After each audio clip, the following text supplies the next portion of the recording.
Hello, Arizona Cardinals fans, and welcome to the latest edition of the Rise Up Sea Red podcast, the best hour of Cardinals talk on the web.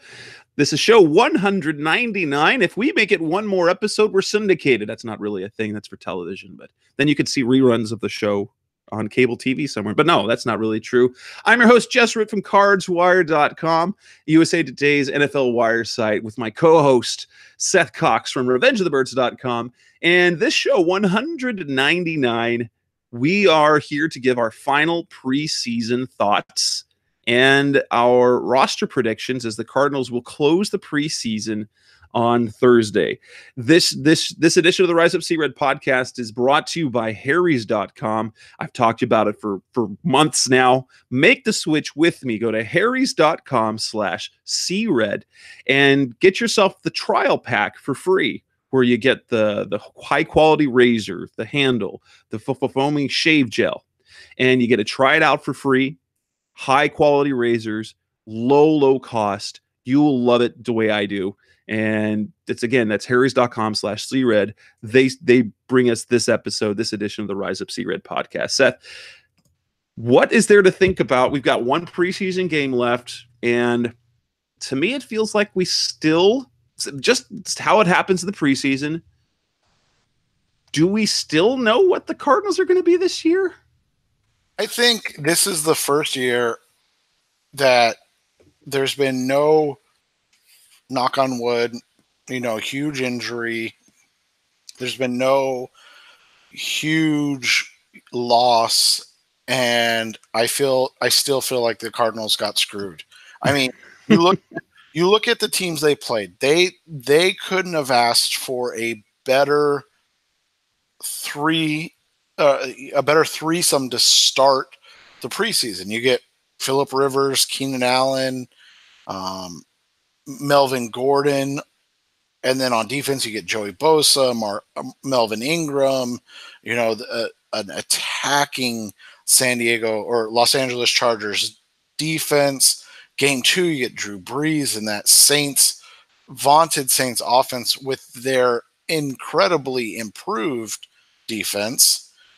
And then in game 3, you get the Dallas Cowboys rushing attack with their, improved pass rush and secondary under, Rod Marinelli and Chris Richard, who Cardinals fans are more than familiar with.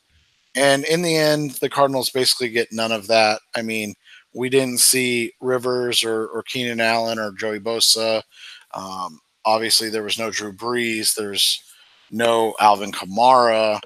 And then in the third preseason game, which is supposed to be the dry run, right? That's the word that's always used. This is the closest thing to the regular season you're going to get. The Cardinals saw 3 starters on offense for the Dallas Cowboys. Cowboys electing, obviously the horrific health news for Travis Frederick. Hopefully he gets that figured out soon. But then you look at, Zach Martin's dealing with a knee issue. Tyron Smith has a back issue. So they said, you know what? We need La'el Collins to get some work. But other than that, we're good. They put Cole Beasley out there, and you and I talked about it before the show, and neither of us could identify who the starting tight end for the Dallas Cowboys is going to be now that Jason Witten is in the ESPN booth. But those were the 3 starters on that Cowboys offense. No Dak Prescott, no Zeke Elliott, no offensive line supposed to be the best in the NFL, and the Cardinals, they did exactly what we wanted them to do in the preseason, right? When we previewed the preseason, we said we wanted to see an aggressive, attacking, shutdown type of defense. We saw that. We just didn't see it against any good offenses. And so now you're like, I think you're to the point where you're like, I'm really excited because what they've done is really good, but I also don't know if they're any good because they haven't, the Cardinals' first team offense has done a hell of a job in shutting down second and third team, or first team defense, has done a hell of a job shutting down, second and third team offenses of the opposition, but they haven't really done anything against first team offenses, and that's nothing they can control. Yeah. And so we're going to talk about on the show tonight, recording on a Tuesday. You'll hear this if you catch the episode before the 4th preseason game. You'll get our thoughts on what we're not really going to talk about the game on Thursday because we know that basically no one's going to play. We'll talk a little bit of the roster battles and bubble players, but we're going to talk about the offensive takeaways from their win over the Cowboys on Sunday. We're going to go with the defensive takeaways. We're going to talk about the players that helped themselves, the players who didn't. We'll get into some of the final roster battles and bubble players for Thursday, and then we'll wrap up the show with each of us giving our predictions for the 53-man roster, which kind of like mock drafts, it's almost an act of futility because there's always information that we're missing, and there will always be injuries that change things up. So let's go ahead and get started with the offensive takeaways. So Sam Bradford plays very little and isn't helped at all. That's first takeaway for me was what happened to the fact that Sam Bradford looked so sharp, suddenly got no help. And it was like last year he got sacked once, and then JJ Nelson dropped a pass. Ricky Seals-Jones doesn't haul in a pass. And while there was some good defense, when you have someone like Sam Bradford to get you the ball right on the money, you got to come down with it. And it just sort of emphasized, we could see this happening again, where we're going to be Larry Fitzgerald, David Johnson, and then, well, maybe someone will catch the ball. Is prayer an option for the third offensive weapon? And that, I think that was probably the most disappointing part of it, was that a guy like Christian Kirk, a guy like Chad Williams, a guy like Bryce Butler, a guy like Greg Little, JJ Nelson, they all had an opportunity. And I'm going to give Ricky Seals-Jones the benefit of the doubt. I believe that was his first or second target of the preseason. And that was just a nice play. He ended up injuring Kayvon Webster on the play by landing on his shoulder. It's just one of those situations where you look at the offense, and the question from, we can say July, but we know it's actually from February. The question has been who outside of Larry Fitzgerald and David Johnson is going to do anything offensive. And I don't think through all of training camp, all of preseason, there's no answer. And so that, like you said, that's disappointing because the type of quarterback Bradford is, he's going to give you a chance to make plays. He's not going to make the plays for you. He's not that type of quarterback, but he's going to give good players an opportunity to make plays.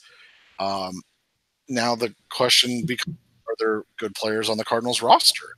And quite frankly, we just don't know. And you don't want to give up on Chad Williams, and this is no indictment of Christian Kirk or his, potential career outlook. But for the 2018 season, I don't know if you have anybody on this roster that you go, okay, that's our second wide receiver. That's our third offensive option. And that's disappointing. And in the same breath, I think, and you can even make the argument that even more disappointing in this game was the fact that the first team offensive line came out and just got punched in the mouth for the second game in a row. Just absolutely stunned at the jump. And I know David Johnson wasn't in there. I know it was Chase Edmonds, but Chase Edmonds averaged 5 yards a carry on the day. So it's not like they were, blocking for Kerwin Williams again. And that's no offense to Kerwin, but they're blocking for a guy that can create a little bit. And obviously they were giving up a sack of Sam Bradford, which I thought was actually good to see. I mean, because that's yes. I mean, he got up. you don't like the result of there being a sack, but Carson Palmer always said it as well. He wanted to get knocked down a couple of times at the beginning of the preseason just to get his body used to football again. Because guess what? Quarterbacks in practice don't get touched. Right. So, I mean, I think that was big for everybody. I mean, obviously we all held our breath, but then you go, oh, okay, he's standing up again. That's good. He's not made of glass, even though everyone says that. And so I think there was some concern. I think there still is concern with the pass protection on this offensive line, and it showed. I mean, DJ Humphries got his lunch stolen basically by Randy Gregory, who hasn't played football in 2 years. And now, that being said, if you go back to that 15 draft, and Jess can attest to this, I didn't think there was a better option as a pass rusher than Randy Gregory in that draft class. I mean, I thought he was the guy. I thought he was phenomenal. And he's got a lot of off-field and personal issues.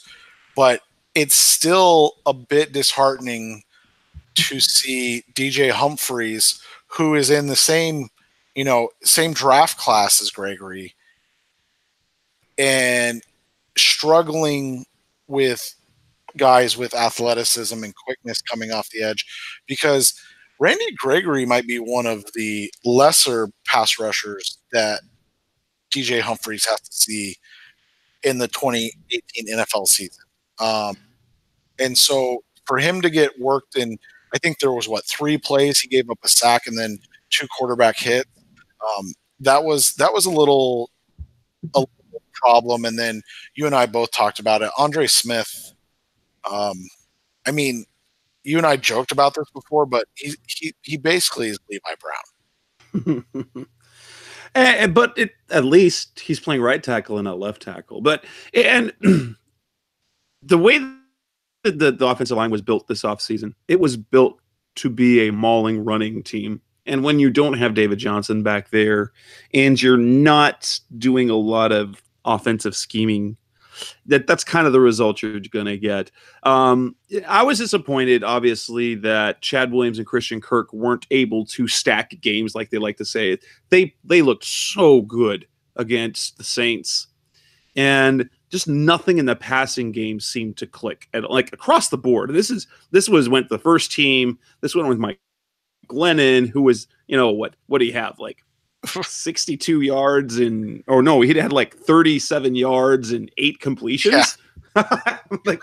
there was nothing happening in the passing game, and part of that were drops. I mean, that's just was an issue again. You didn't have Larry Fitzgerald playing, you didn't have David Johnson playing, and let's be honest, the fact that Jermaine Gresham's not playing is also a thing, because as much as people want to say that Ricky Seals-Jones is going to have a breakout year, guess who's still the best tight end on this roster? It's Jermaine Gresham. And we don't know how well he's going to run, but Jermaine Gresham has been a 50-60 catch guy before when he was utilized in the passing game consistently in Cincinnati. He could be that guy again. So essentially, they were playing the Cardinals starter, the Cardinals offense. It was a starting offensive line. It was a starting quarterback. And then after that, it was, we don't know who is, because no David Johnson, no Larry Fitzgerald, no Jermaine Gresham. And so you've got a bunch of backups or number 2, number 3, number 4 options after that. Nonetheless, it turned out to me that one of the takeaways you were talking about, who's going to be that third offensive option, the third offensive weapon, we might have learned that it's going to be 2 guys that will barely see the field in Chase Edmonds and TJ Logan. They're backup running backs. Edmonds looks good. I mean, that's the sad thing. So you've got Larry Fitzgerald, you got David Johnson, and their third and their fourth best offensive options are going to be guys that play 5 to 15 snaps a game, or who might play 20 snaps a game between the 2 of them. Yeah, and that's where they're at right now. And we talked about this in the off season, and we've discussed this quite a bit. And the idea of rebuild has been kind of not talked about, but we've used the word transition quite a bit. to describe this offseason. But when you go back to it, in the end, Rome wasn't built in a day, and good football teams aren't built in a year. And when you go back to Bruce Arians' first season, you tell yourself, yeah, they won 10 games, but there were obvious flaws from Jump Street. Do you remember the calls for Drew Stanton after 7 games? Yeah, I mean, Palmer was average, and the offensive line was awful.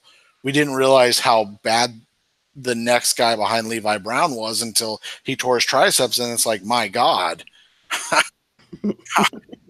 is there somebody worse than Levi? Oh, and so you get to all of that, and yeah, they won 10 games, but it meant nothing in the scheme of the season because they didn't make the playoffs. It was a great jumping off point, but it meant nothing. And then now you look at this season, and you can convince me in a number of different ways that this team can win 8 or 9 games.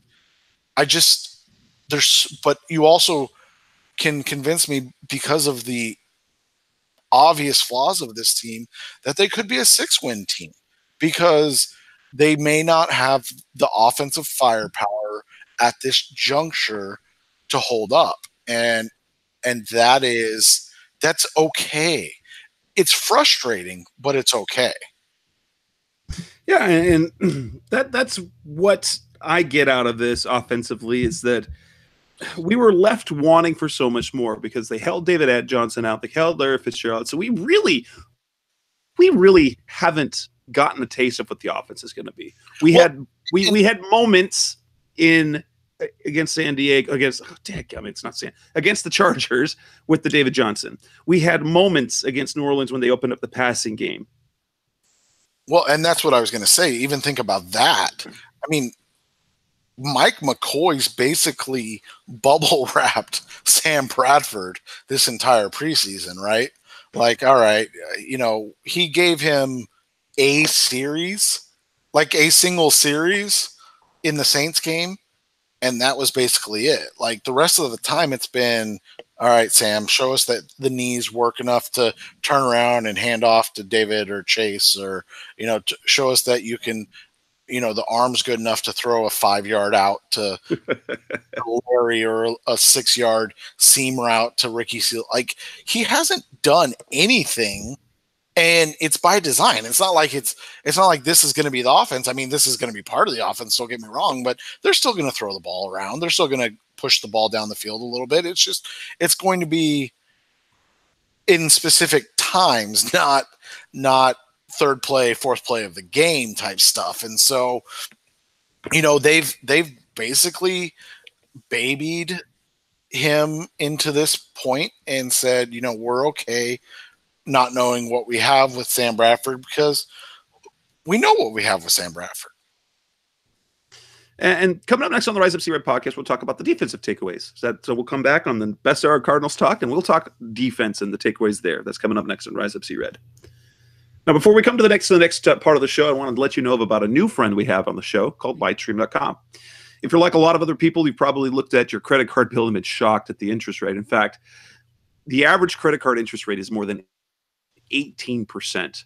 When the truth is you could actually roll your credit card debt into one monthly payment at a lower fixed rate. And that's where Lightstream comes in.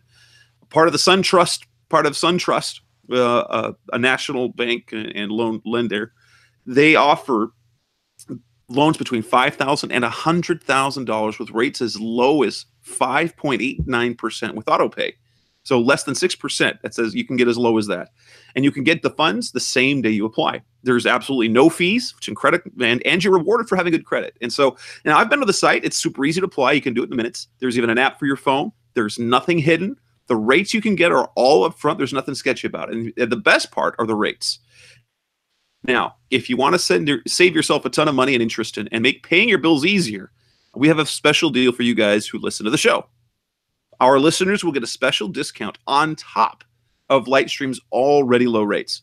But the only way to get that discount is if you go to lightstream.com/cred. Again, that's lightstream.com/cred, lightstream.com/cred. Subject to credit approval, rates include a 0.5% auto pay discount. Terms and conditions apply, and offers are subject to change without notice. Visit lightstream.com/cred for more information. We're back on the Rise Up Sea Red podcast, the best hour of Cardinals talk on the web. Time to talk about our defensive takeaways. And my goodness, once again, the Cardinals taking the ball away at incredible rates. We thought they were doing great with 4 takeaways in each of the first 2 games, and then they matched that with 8 takeaways against the Cowboys. Now, obviously, a couple of those were special teams gaffes that basically Dallas gave away, but there was a lot to like when it comes to. Okay, we were talking about how this is the same. Is it not sustainable? Are the Cardinals going to be able to cause turnovers at not necessarily this rate, but at a rate of a couple of times a game that they're going to be doing this? I think they will. And one of the things that's sustainable is that, and you and I have talked about this, the strength of this team is in the secondary. And when you look at, I mean, Jamar Taylor got absolutely roasted on a single play. But if you go back to that play and look, the reason the throw was missed is not only because it was Cooper Rush throwing the ball, but when you look at the play itself, there's a hand right in Rush's face as he's trying to step into his throw. And that is something that the Wilkes-Holcomb defense wants. It wants to put pressure on the quarterback, but it also puts pressure on the defenders. And I don't know if you saw this, but Jamar's wife actually sent me a message on Twitter and said he knows it's preseason. He was trying to make a play. And so saying, like, he jumped the route, which I got. Like, I get that. And that is the style of play. That is what Steve Wilkes and Al Holcomb want from this defense. So when you look at it, 100% it's going to go down. I mean, there's 0% chance that they are as incredibly active as they have been. However, they're still going to put up obscene numbers because of the way the defense is designed. Now, if the defense is bad, obviously that kind of goes out the window, right? But we're assuming that this defense is going to be a good defense that plays at a high level. And so far through the preseason, again, you can only play the team that's in front of you. It's not the Arizona Cardinals' fault, but they've done that so far in the preseason. For me, what stands out to me is remember the talk of how Patrick Peterson might not fit Steve Wilkes' defensive scheme, and maybe, and I understand what James Betcher did. It makes sense. You've got the best cover guy in the league. Well, just erase him. Erase that defender, and they're taken care of. Now, that gets a little bit boring, but Patrick Peterson is absolutely loving what he's doing now. He's being challenged to do more. He's not just playing with his back to the quarterback. He's not just staring at the receiver, shutting him down. Now he gets to play with his eyes, apparently. And if what we saw on Sunday is any preview to what the season is, this is going to be probably Patrick's finest year. And then the other one that stood out to me is the fact, remember Budda Baker and his inability to catch passes, inability to make plays, his lack of ball skills. If he can, I mean, granted, that wasn't like it was a difficult interception, but guess what? That was a Tyrann Mathieu play. That was a Tyrann Mathieu play from a guy who is stronger, faster, and bigger than Tyrann Mathieu, who's playing Tyrann Mathieu's position. that's going to be exciting if Buddha can be what we wanted Tyron to be. I mean, he won't be the playmaker. He doesn't have the same elite ball skills and movement skills that Tyron has.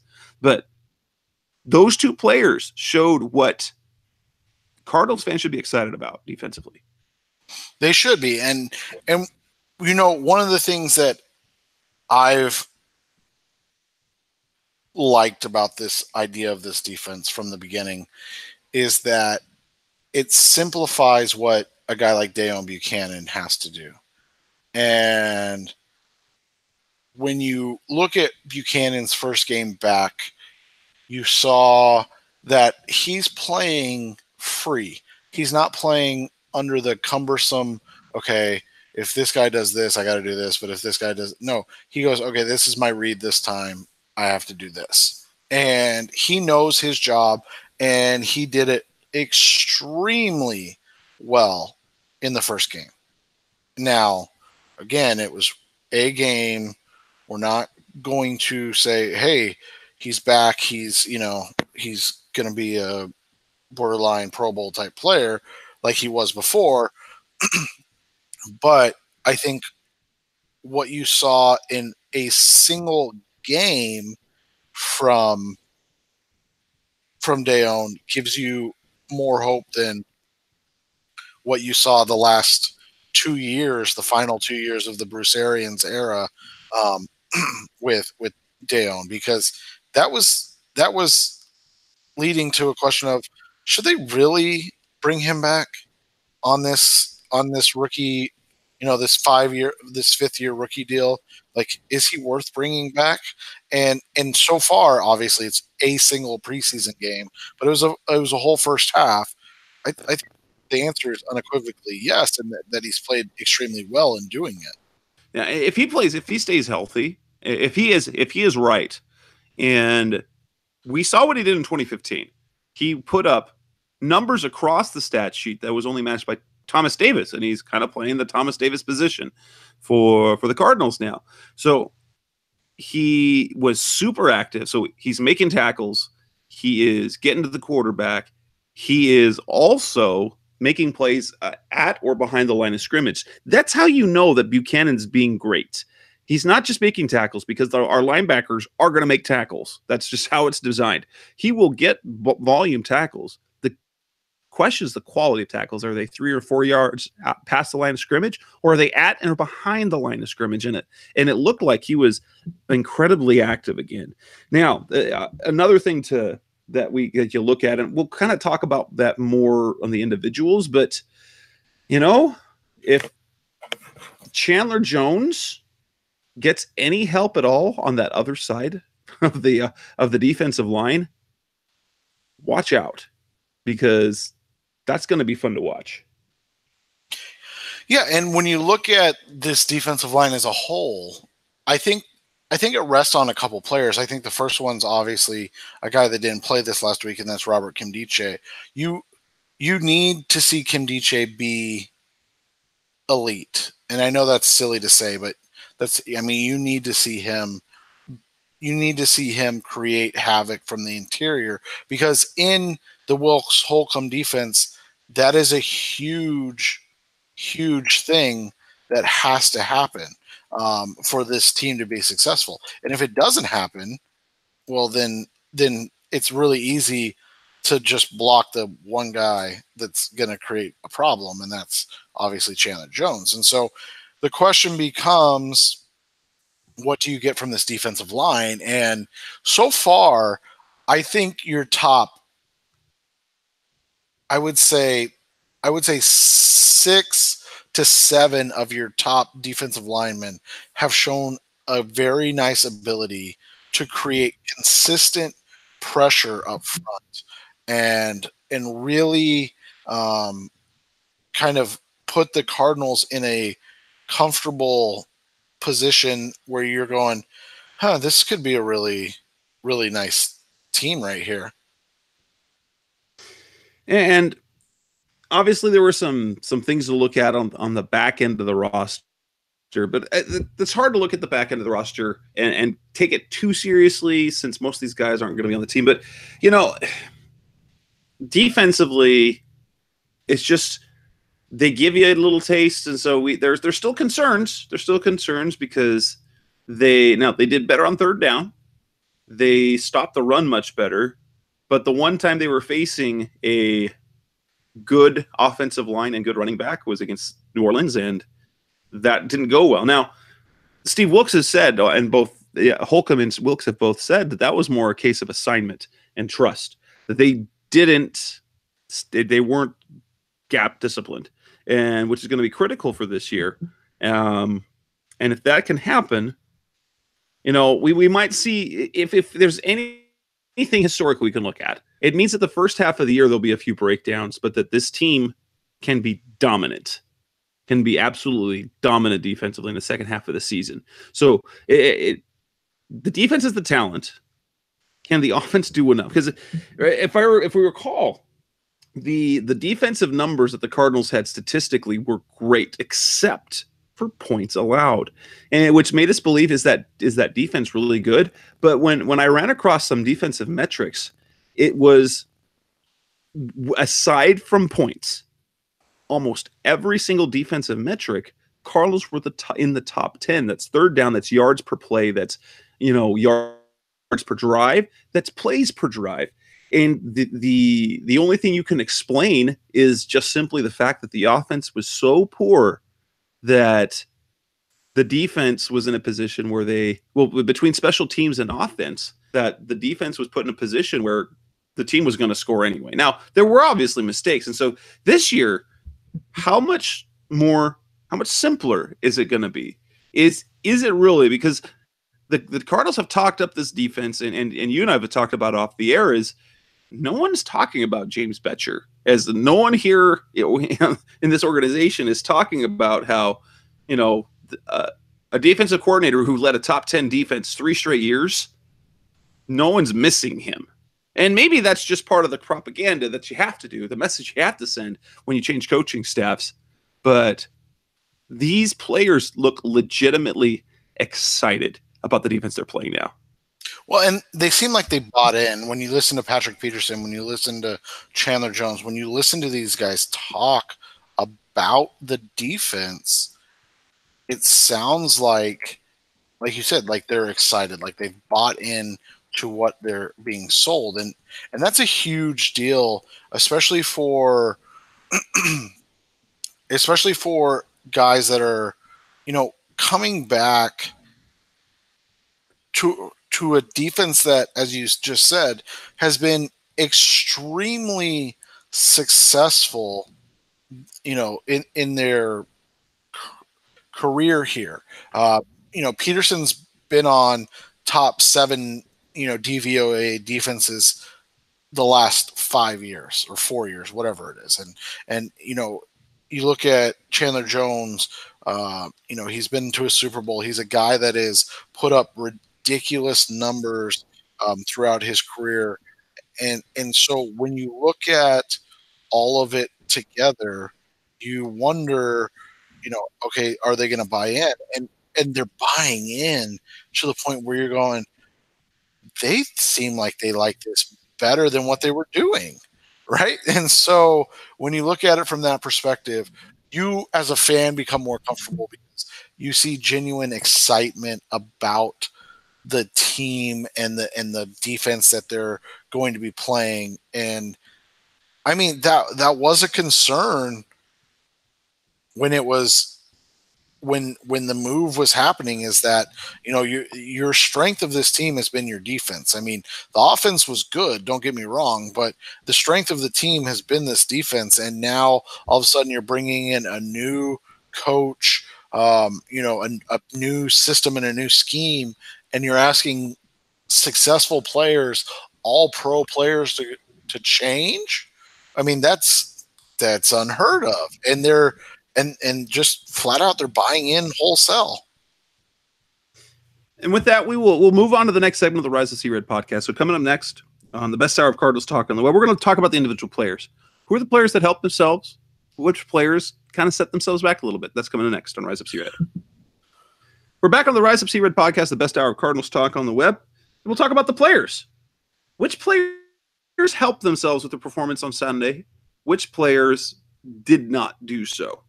I think for me, I think the most obvious one, I think that the player that stood out the most that helped his case for the roster has to be Montarius Dora, a guy who was, a practice squad guy a year ago.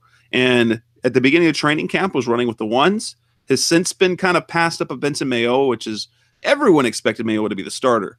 But he has been, Pro Football Focus numbers show it. He had 3 sacks on Sunday.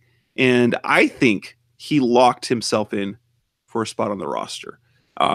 That's gonna disappoint as we get to the roster. If we go to the roster predictions, that's gonna disappoint the Cappy fans. Because I don't think both of them will make the roster. Carson and Chris Collinsworth, they're the same guy. Every time he talked about Montarius Dora on the broadcast, he was referring to the stories of Cappy. So, yeah, maybe they are the same guy with different numbers. Exactly. And obviously Dora was one of the first ones. Buchanan was a big one for me. I talked about him a little bit earlier.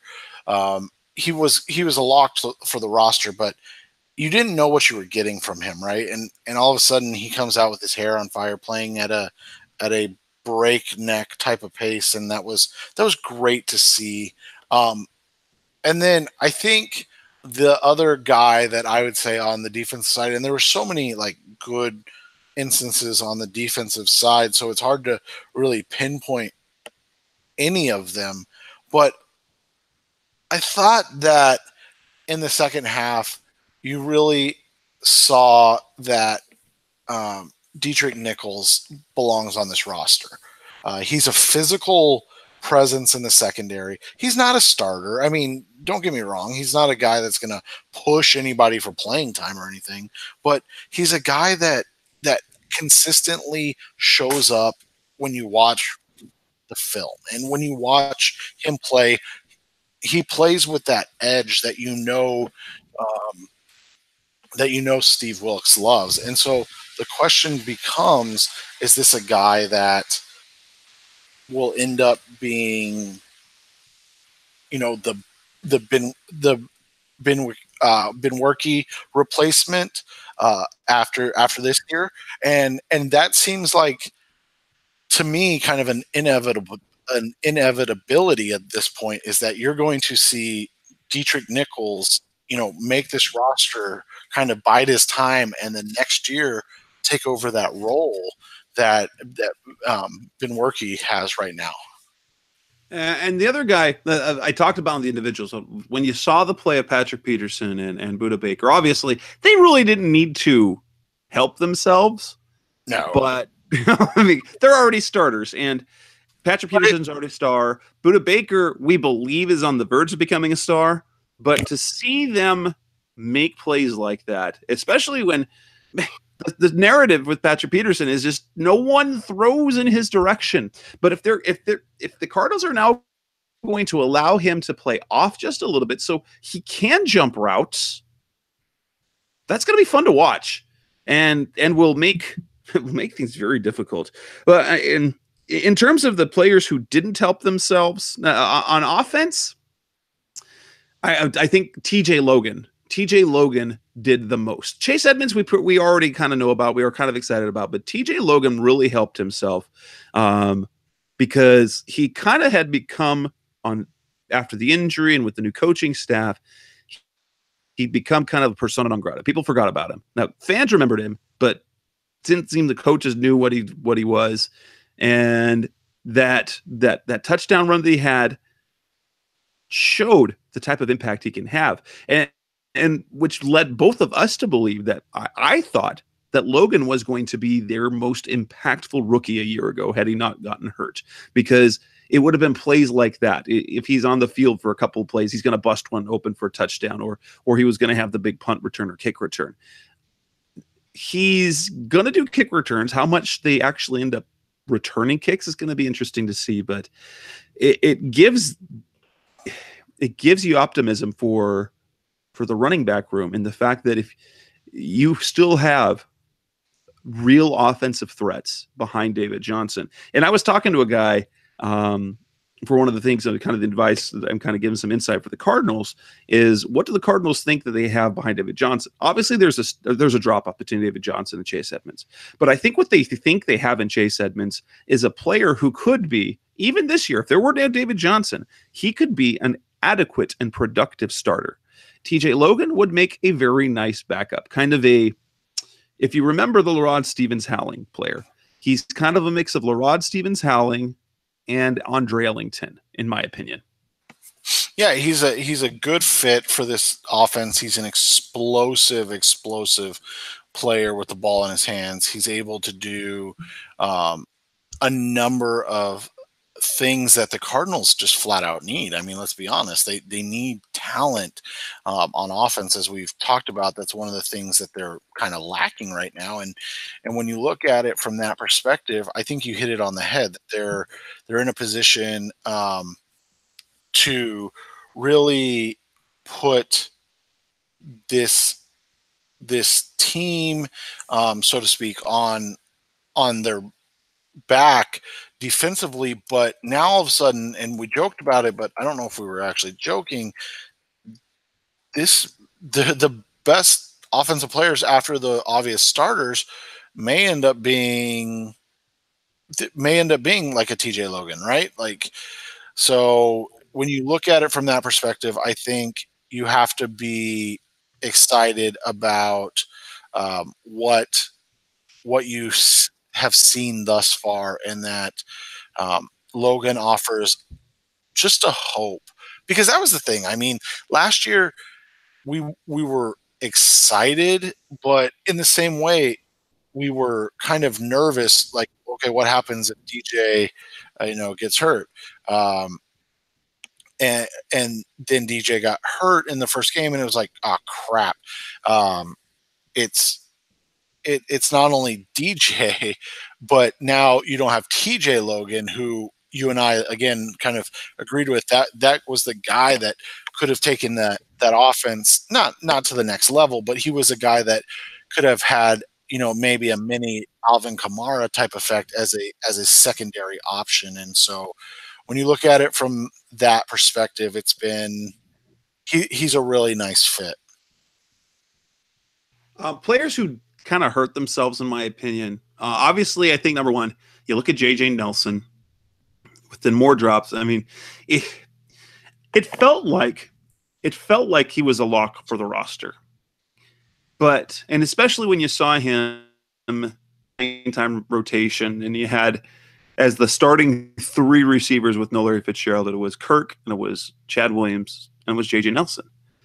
And you're like, really? Okay. But then he does what JJ Nelson does. I mean, and he's going to, like, the opportunities he has, he's going to make some dazzling plays. And his particular skill set really is helpful in this offense, especially if he can do, if they can get him and not just run and go routes down the field, but also use him to do a drag across the field and then get the ball. Kind of Sam Bradford's thing in the offense that he likes to do is to allow these guys to make plays. If he can get the ball in space, he's so fast. He offers something that really no one else has. It's just flat out blazing speed. Not just good speed, but top 2 or 3 in the entire NFL. But he just doesn't catch the ball. He can't catch things contested. He just can't do it. And I think he set himself back, and I think he's in danger of missing this team now. And I'll stick with the wide receivers. I thought Greg Little had another drop. He had some issues on special teams. I joked about it a little bit, but the last time Greg Little played special teams, that knockout shot he delivered on I believe a punt return, was legal, and it's not legal anymore. Like, you can't blindside people anymore, and so let's not blame Greg Little too much. It's been a long time since he's been on special teams, but in the same way, if you're the 5th wide receiver on this roster, you better be able to play special teams. And right now, I don't know if you want to keep a Greg Little over some of the other guys that are playing well. Was there anyone else that kind of stood out to you? There was lots of players. Oh, one player that was an interesting two playing time things. One was Hassan Reddick because they ended up playing with the second team a lot, and that was in part that played so much nickel. I'm not sure what to think of that. There was, I think, Wilkes said they want to give the rotation a little different looks to see how does it look with Bynes and Buchanan nickel as opposed to Buchanan and Reddick, which is what they had early in training camp. Both Bynes and Buchanan missed a lot of time, so they gave them all the reps. But at the same time, you have to, it leaves this taste in your mouth like, wait, is Reddick not doing what they need him to do? Yeah, and I think that's a question. It goes back to what we talked about at the beginning. Like, there's just not enough information yet, but it definitely makes you go, oh my gosh, not again, right? Like, not another one. I think the other thing that was kind of a struggle this week was the first team offensive line. And like I said, I don't think anybody's in danger of losing their starting position, but I go back to the Levi Brown thing. Like, is there nobody that can take Andre Smith's job? Like, is he that dominant as a run blocker, or are the guys behind him that bad that they can't overtake him? And so it's always one of those questions you have when you see a guy struggle for basically what was most of the preseason. So let's look at the roster battles for Thursday night. What are the roster battles to watch, and who are the players on the bubble? Steve Wilkes mentioned two roster battles in particular. It's at receiver and at cornerback. And while there's at the cornerback position, it's for the depth. So who's going to be on the roster after their top three? Patrick Peterson, Jamar Taylor, and Bené Benwickery, in my opinion, are locks. Is Chris Campbell going to make this team, their sixth-round pick? Is it going to be Brandon Williams or Dietrich Nichols? Are they just going to keep four cornerbacks? Are they keep five? Then a receiver. It sounds like they might, outside of Larry Fitzgerald, they might give some of their guys some playing time because unless they are set on Chad Williams and Christian Kirk as their number 2 and number 3, then if Bryce Butler's still in the mix, they want to get those guys in there. I think Butler's going to play a significant amount. But then after that, if it's Williams and Kirk as number 2, number 3, then you have to decide, okay, who's 4, who's 5, who's 6, and do they even keep a 6? What's it going to be? We think that Trent Sherfield makes the roster, we think. But so you've got Bryce Butler, you've got Greg Little and J.J. Nelson battling for one, maybe, probably one spot. Probably one spot. And so, but maybe two. So 3 guys battling for 1 or 2 spots. I think that's going to be interesting to see what plays out there. Are there any other positions that are going to be of intrigue to you? I think you're going to be really intrigued by the backup interior offensive line for the Cardinals right now. I think when you look at it from that perspective, you are slightly concerned at times, but then you look at that TJ Logan run and Evan Bames, down block and Daniel Monier's fantastic pull block. And so all of that was really sound. But then you watch, more of the game and you're like, oh God, they're really struggling in these aspects. And so you and I talked about it off the air. Are there players that can really command a roster spot if all they can do is play guard? Or are there players that can really command a roster spot if they can only play offensive tackle? And so when you look at it this week, I think we're going to get a nice look at these battles to see, what does this team have in terms of depth? Because we know the starters, like it or not, we know who the starters are. And so that's what the next question becomes, is what type of depth do they have throughout the roster? For me, the bubble players that we're going to be looking at, there's a few players, and I'm going to have an article about it up on Wednesday morning. So it's already been published if you're listening to the show. But I think the main bubble players at different positions at receiver, you've got J.J. Nelson and Greg Little are kind of on the bubble there. On the offensive line, I don't think there's any bubble at running back, to be honest. I maybe Elijah Penny, maybe, but I don't think there's really anyone on the bubble at running back. At tight end, I don't think there's anyone on the bubble at tight end. On the offensive line, you look at, because I think Evan Boehm is going to be the backup center unless they find someone else off the waiver wire. And so you're looking at Josh Allen, Will Holden, and Corey Cunningham as your kind of three guys battling for a couple of spots. Do they, at the back end of defensive end, is it going to be Jaquez Smith? Is it going to be Cap Cappy? Are they going to float Arthur Moats, who got hurt, who's going to be out up to a month with an MCL sprain? Dennis Gardeck. These fringe undrafted players who are playing on special teams. Dennis Gardeck, Zeke Turner at safety, Dietrich Nichols, and then Brandon Williams, the interesting one, notably absent from the game. Turns out that maybe he has an ankle injury. He didn't practice today. So it's, I couldn't tell if he wasn't playing because he was out of the rotation or if he wasn't playing because he was injured. And that's an interesting piece. So do you have any other kind of bubble guys that you're watching for? I know, of course, there's one player in particular that you're kind of pounding the table for because the old guy isn't consistent enough. Right. I mean, I'm going to continue to watch Matt McCrane. I'm interested to see what the Cardinals do with this. Do they even put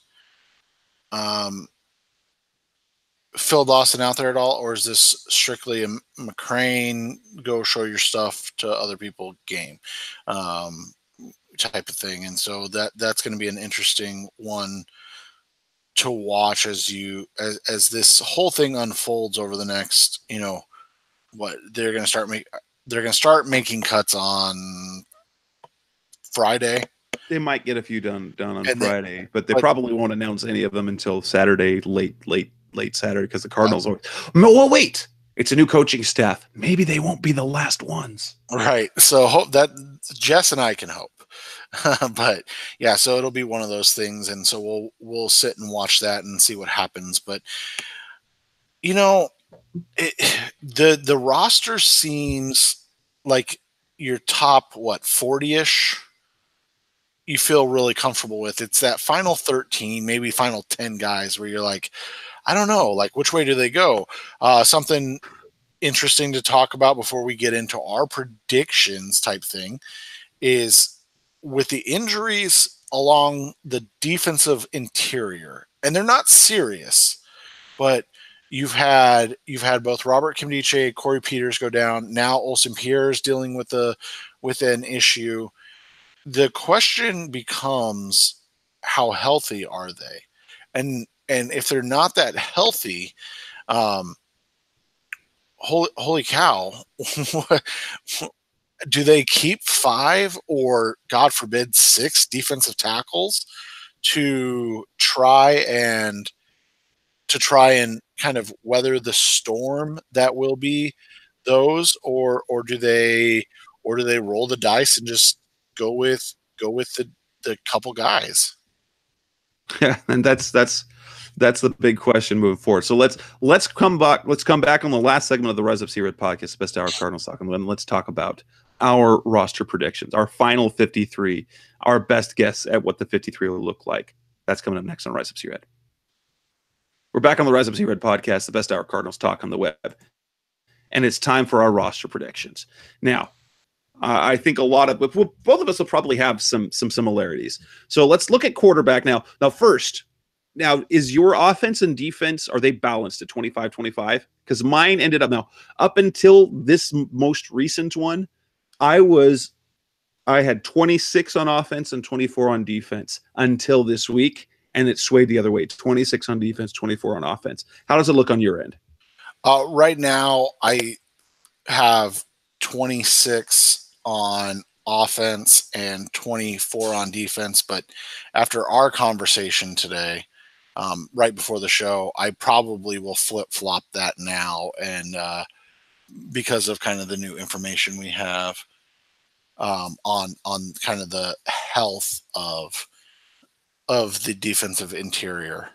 So let's talk about quarterbacks. Do you keep the three, Bradford, Rosen, and Glennon? I've got all three. I think it's pretty much. I think it would be a shock if Glennon doesn't make the team. Now, and for those of you who are listening, I published my final 50, my 53 man prediction. I'll do one more on Friday, but I published mine on Monday, so that you can find that on Cards Wire. But do you keep the three quarterbacks? Yeah, I mean, I would love to keep Knopf. I just don't see it happening. At running back, now this is where I explain it on my article, is with DJ Foster going down for the season. To me, DJ Foster was a lock for the roster. So I had all preseason 5 running backs. Without DJ Foster, I'm only keeping 4. I'm not bringing up Elijah Penny, and I'm not keeping Sherman Beatty. DJ Foster was solid on special teams. And so what this allows me to do, I short the running backs to give another position on defense for special teams. And so I go David Johnson, Derek Coleman at fullback, Chase Edmonds, and TJ Logan. And I think in terms of the type of roles they have, assuming they're healthy, you don't need more than that on the roster. Sherman Beatty, Victor Darius. Yeah, Darius Victor. They're just guys. Yeah.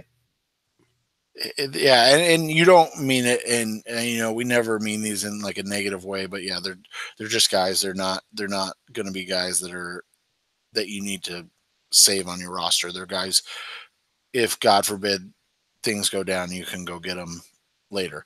I have the same foursome. I'm, obviously with the DJ Foster injury, I waffled back and forth on Penny, but it comes down to, numbers, and right now the health on the defense is more worth questioning. At receiver, I keep only 5. I was going 6 up until this week, and I kept waffling back and forth. So my core 5, they're Larry Fitzgerald, Chad Williams, Christian Kirk, Bryce Butler, Trent Sherfield. I think Sherfield is a lock. The question for me is Bryce Butler, J.J. Nelson, and Greg Little. I think Butler has the edge with the experience that he has. He doesn't play special teams, but neither does J.J. Nelson. And so you're left. Do you keep Greg Little?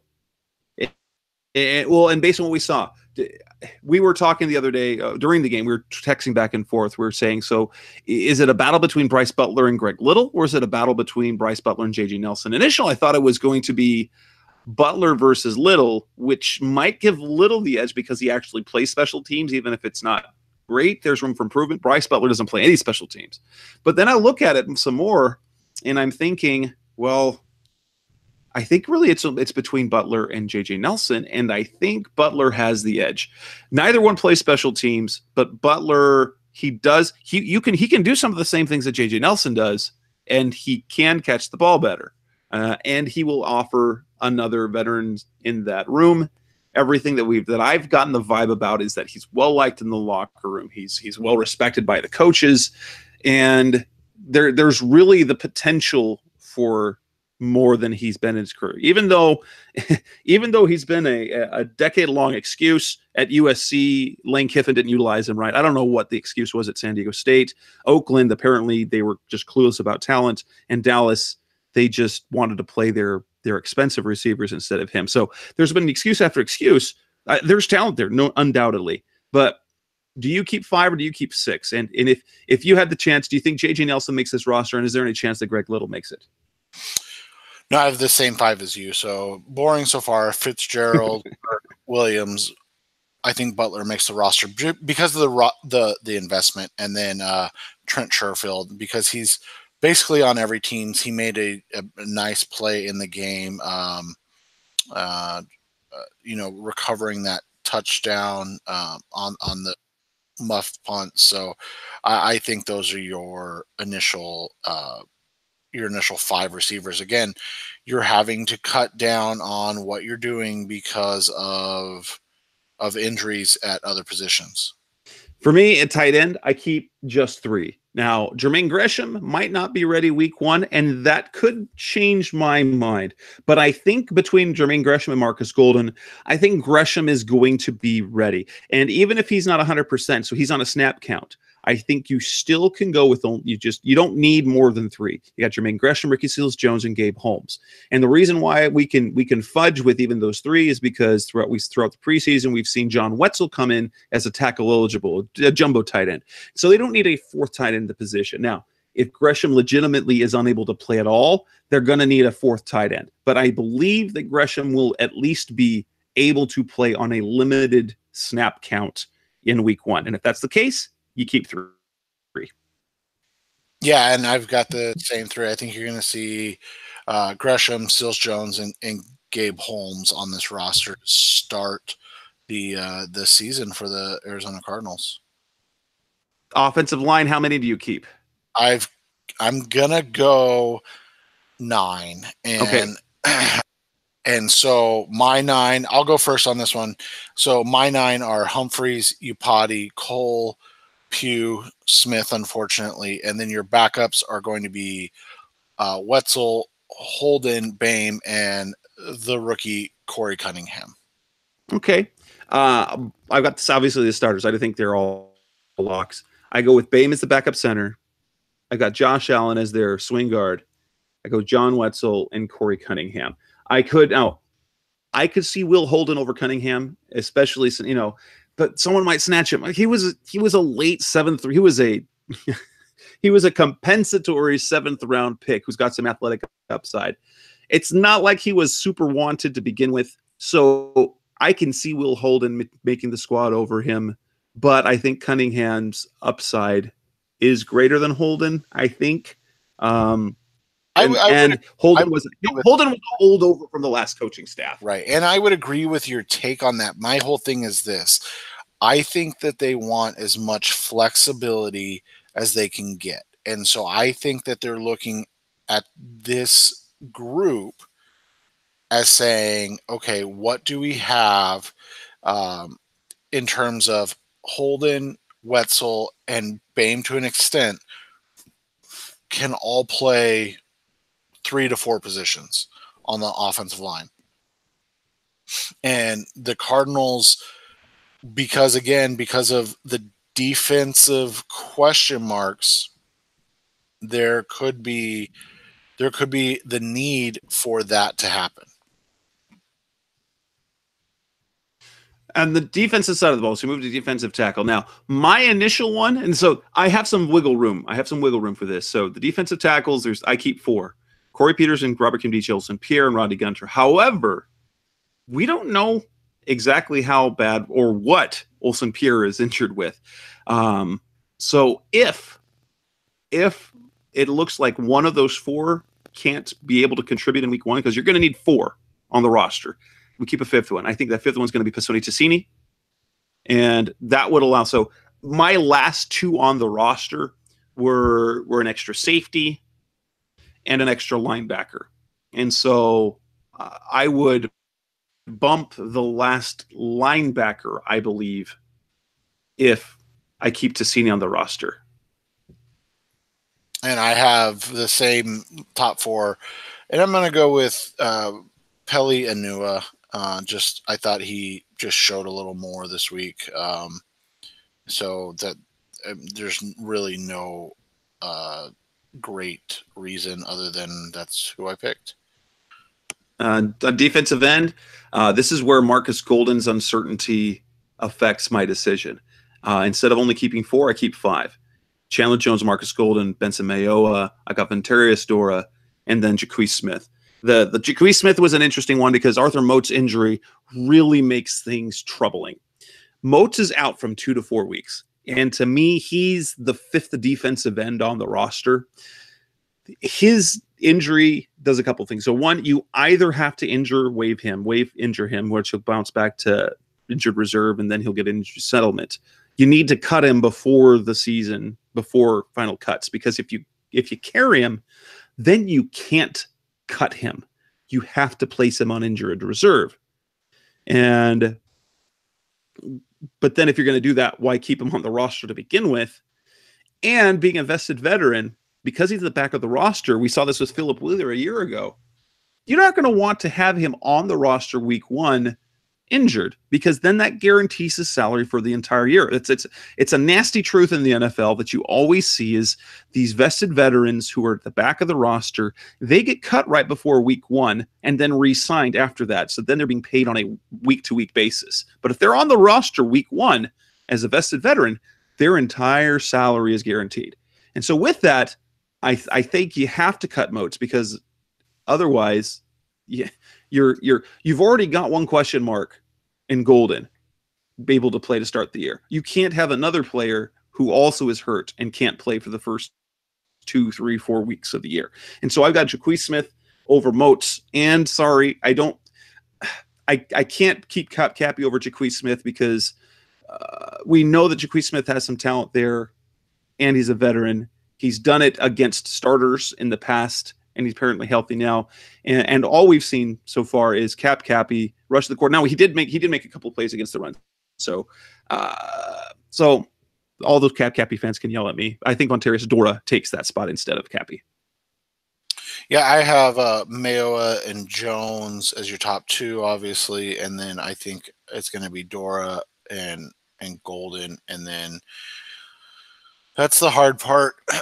If they keep 5 because of Golden's injury, I could see them keeping Cappy, but I think Dora has shown more in this preseason to warrant him being kept. So that's what I would say. At linebacker, this is where I keep 7. This is where I keep an extra player. This was the decision of shorting running back or receiver. I keep the starters: Dale Buchanan, Hassan Reddick, Josh Bynes, Gerald Hodges. I think he's a lock. And then I keep Scooby Wright, Edmund Robinson, and Dennis Gardeck, the undrafted rookie. Scooby Wright and Edmund Robinson, I think, are certain for the roster. Gardeck, he has been playing a lot on special teams. He's got some physicality. He's got some upside there. But he's my last man on the roster. So he gets bumped if we keep 5 defensive tackles. He gets bumped if I add another player or receiver. I don't keep a running back over him because I like what he's done on special teams. Scooby Wright plays all the special teams. Edmund Robinson plays all the special teams as well. So that's where I keep an extra. I keep an unbalanced, and it's not because of health. It's because of Gardeck's play on special teams. And I've got Buchanan, Bynes, Reddick, Hodges, and then Scooby. And so this is where, kind of the questions come. How many do they keep? So for me, if you keep 6 here and or even 7, like you said, that's a lot of linebackers. So I'm going to roll with it. I'm going to go with Gardeck here, trying to kind of adjust on the fly with my addition of Anua. So I'm going to keep Gardeck here, and then I'll make a tougher decision down the roster a little bit. At cornerback, I keep 5, and the 4 the top 3 we know: Peterson, Taylor, Ben Wickery. I keep the 6th round pick Chris Campbell, and where I go is, instead of Brandon Williams, I go Dietrich Nichols. They both offer special teams, but Nichols has the better upside at the position. I think, Williams has had his chance. I think we've seen him, top out, and he hasn't been anything special. And Nichols has upside as a cornerback in addition to what he can do in special teams. Yeah, I'm with you 100%. I don't think Williams makes this roster.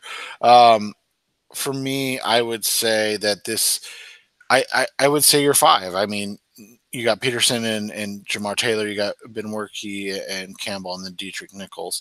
And so then that takes us to safety, where, this is where the talent lies in this roster. And we talked about this a little bit, how difficult these picks were going to be coming over.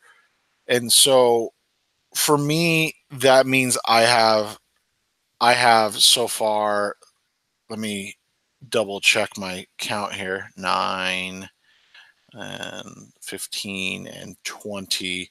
So I have room for 6 thus far. And so, oh no, I added wrong on one. So I have room for 5. Yeah, that's what I thought. Okay. So I think, when you look at it, it's going to be Antoine Bethea and Bootmaker as your quote unquote starters. And I use that term extremely loosely because Trey Boston's probably going to play, what would you say, 75, 80% of the snaps? Very possibly. And so with that, the question becomes, who do you keep? Well, I think Rudy Ford's going to make this roster. He was a big part of that muffed punt early in the game where he was really able to force the return man to try to make a move and a decision, and it ended extremely poorly for him. And for me, I keep those same 4, but this is where the shorted running back, the shorted receiver room, it allows me to keep Zeke Taylor, the safety out of Washington. Been playing all the special teams, was not a standout safety in college, but it was a standout special teams player. I look at the playing time he's been getting with the starters on special teams, and I'm thinking he's a core special teamer, so I think they're going to try and find a way to put him on the roster. And so it came down to, would I rather have Greg Little on the roster or Zeke Turner? I said Zeke Turner. Would I rather see Sherman Beatty on the roster or Elijah Penny or Dennis Gardeck? And each of those times, based on what I've seen in special teams rotations, even with the starters, those 2 are going to have the priority. So I keep Zeke Turner, but like Gardeck. So Turner is my number 52 on the roster, and Gardeck's my number 53. Those are the first 2 guys to get bumped if we have to keep another player at another position because of injury. So there's the wiggle room there. Basically, I said Dietrich Nichols over Brandon Williams, and then after that, everything else was a decision based on position, and then I decided to keep Turner and Gardeck over the back end of over Greg Little or JJ Nelson or Sherman Beatty or Eli Penny.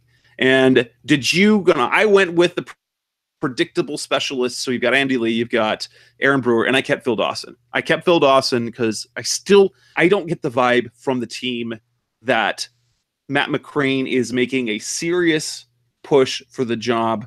I see that competition they keep talking about much in the same way as we heard the word competition with Blaine Gabbert versus Drew Stanton. There was never a real chance for him to beat it out.